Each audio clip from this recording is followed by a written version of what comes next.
السلام علیکم ورحمۃ اللہ وبرکاتہ۔ وعلیکم السلام ورحمۃ اللہ وبرکاتہ۔ بھائی عبد الباری، آج کل دنیا میں ہر چیز کے لیے ثبوت مانگا جاتا ہے۔ اگر ہم سے کوئی پوچھے تو اللہ موجود ہے، اس کی کیا دلیل ہے؟ کیونکہ وہ تو نظر نہیں آتا، تو ہم اسے کیا جواب دیں گے؟ سلیمان بھائی، بہت اچھا سوال ہے۔ دیکھیے، کسی چیز کا نظر نہ آنا اس کے نہ ہونے کی دلیل نہیں ہے۔ آپ کو اپنی عقل نظر آتی ہے یا کیا آپ نے درد کو کبھی دیکھا ہے؟ نہیں، عقل اور درد تو نظر نہیں آتے، لیکن ہم ان کا اثرات سے محسوس کر سکتے ہیں۔ بالکل صحیح، بس یہی پہلا قدم ہے۔ کائنات کی ہر چیز پکار کہہ رہی ہے کہ اسے بنانے والا کوئی موجود ہے۔ آپ کے پاس کیا دلیلیں ہیں؟ میں آپ کو 3 سادہ دلیلیں دیتا ہوں۔ دلیل فطرت، یعنی بغیر بنانے والے کے کچھ نہیں بنتا۔ اگر آپ جنگل میں جا رہے ہو، وہاں آپ کو ایک چمکتا ہوا موبائل فون پڑا ملے، تو کیا آپ یہ مان لیں گے یہ موبائل فون مٹی، ریت اور دھوپ میں خود بخود ملنے سے بن گیا؟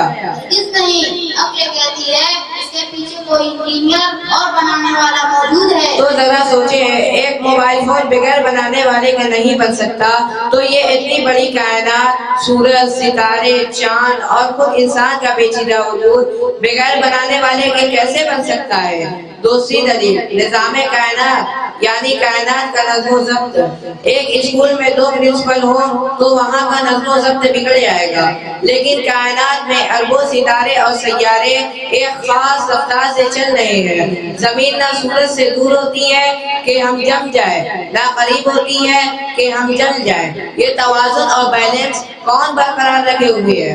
سچ ہے، انتظام تو کسی عظیم ہستی کی خدمت کے بغیر ممکن ہی نہیں۔ اب تیسری دلیل قرآن سے سن لیجئے۔ اللہ تعالیٰ نے قرآن میں چیلنج کیا۔ سورہ طور آیت نمبر 35 میں ہے، کیا تم کسی کے پیدا کیے بغیر اپنے آپ پیدا ہو گئے یا وہ خود پیدا کرنے والی ہے؟ یعنی انسان نہ خود پیدا ہوتا ہے نہ اتفاقاً بنا ہے، بلکہ اسے پیدا کرنے والا اللہ ہے۔ سبحان اللہ۔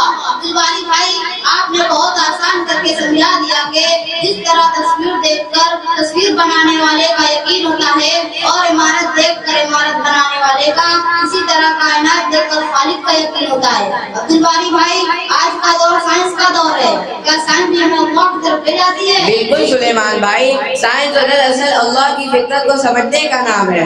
میں آپ کو 2 جدید سائنسی مثالیں دیتا ہوں۔ انسانی آنکھ کی پیچیدگی۔ انسان نے بڑے بڑے کیمرے بنائے، لیکن کیا آپ جانتے ہیں انسانی آنکھ میں 576 میگا پکسل قدرتی لینس ہے۔ یہ آنکھ 1 سیکنڈ کے 1000ویں حصے میں فوکس بدلتی ہے اور کروڑوں رنگوں میں فرق کرتی ہے۔ سائنس کہتی ہے یہ اتنی عظیم پیچیدگی بائی چانس نہیں بن سکتی، اسے کسی عظیم ڈیزائنر نے بنایا ہے۔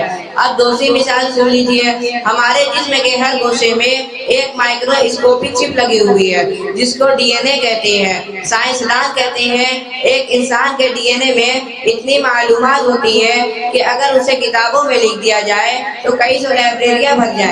سلیمان بھائی، آپ خود سوچیں، کیا اتنی معلومات کبھی بغیر کسی لکھنے والے کے خود بخود لکھی جا سکتی ہے؟ سبحان اللہ، یہ تو واقعی ناممکن ہے کہ اتنی باریک اور منظم کوڈنگ خود بخود ہو جائے۔ اس کا مطلب ہے کہ ڈی این اے کو لکھنے والا بھی وہی اللہ ہے جس نے ہمیں پیدا کیا۔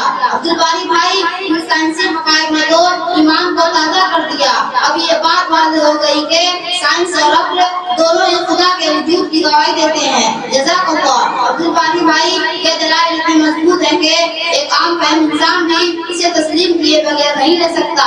اب میں یہ بات پورے اعتماد کے ساتھ دوسروں کو بتا سکتا ہوں۔ السلام علیکم ورحمۃ اللہ وبرکاتہ۔ وعلیکم السلام ورحمۃ اللہ وبرکاتہ۔